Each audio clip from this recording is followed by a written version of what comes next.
7, 6, 5, 4, 3, 2, 1. Are you listening? Ricky J. Sports.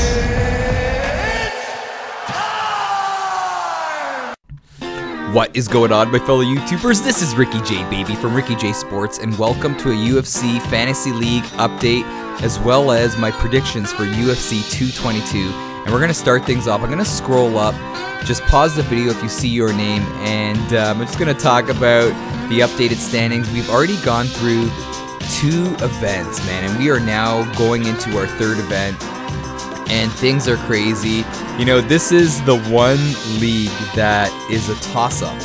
You could be leading for the majority of the season and then all of a sudden have a bad event, and then you could end up being in the middle of the pack. So, to all you guys who were first in the last video, man, maybe things have changed as I'm scrolling up.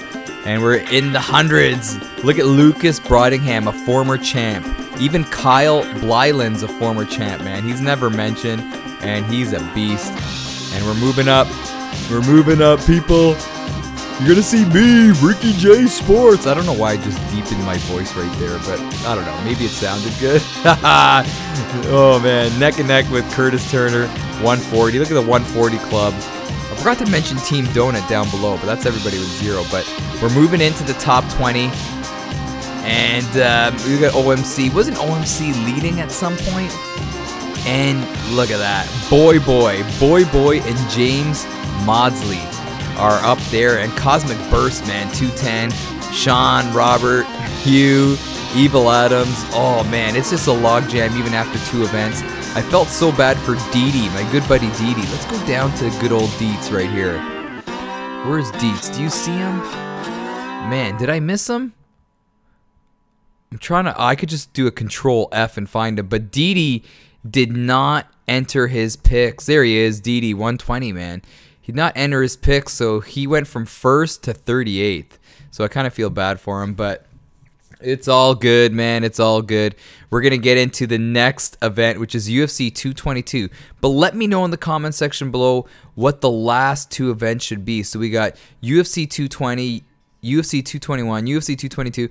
I want to make the Khabib and Tony event maybe the last one. I think that's in April. So we need one more event after UFC 222 to sneak in. But let's talk about UFC 222, powered by UFC.ca.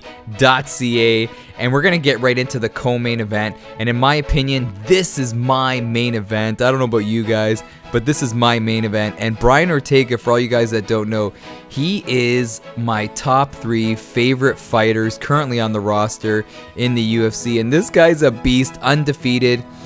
His ability to lock in a submission is unbelievable. And you guys all know about Frankie Edgar, the Jersey boy.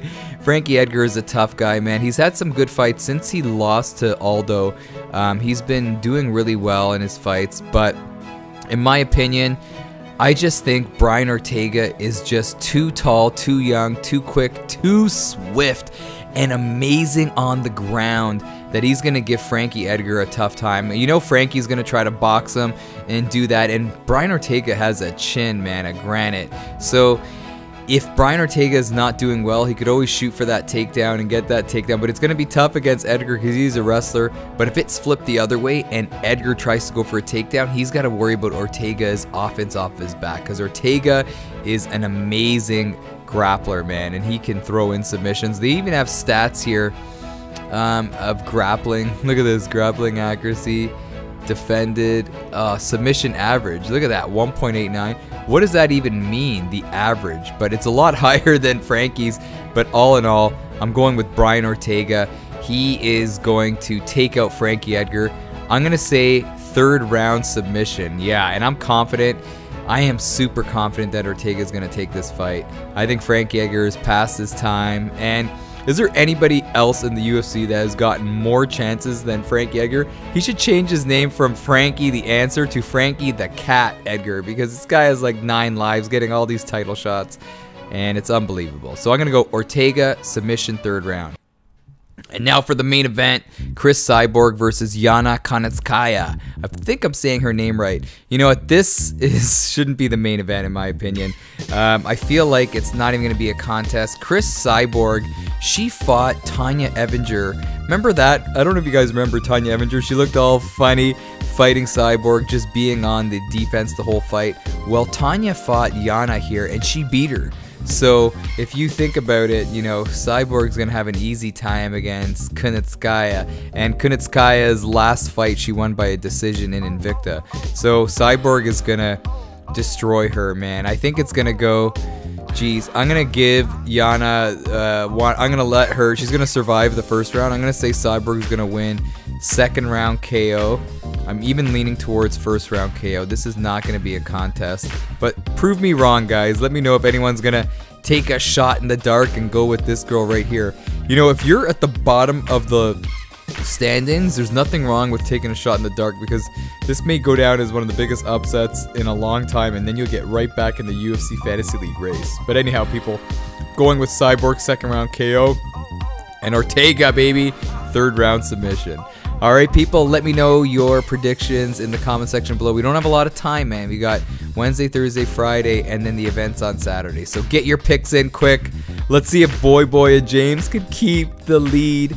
Or, man, is somebody going to take over in the next event? Alright, people, enjoy the fights on Saturday. Have a great week. This is Ricky J, baby, from Ricky J Sports. And as always, man, you are awesome.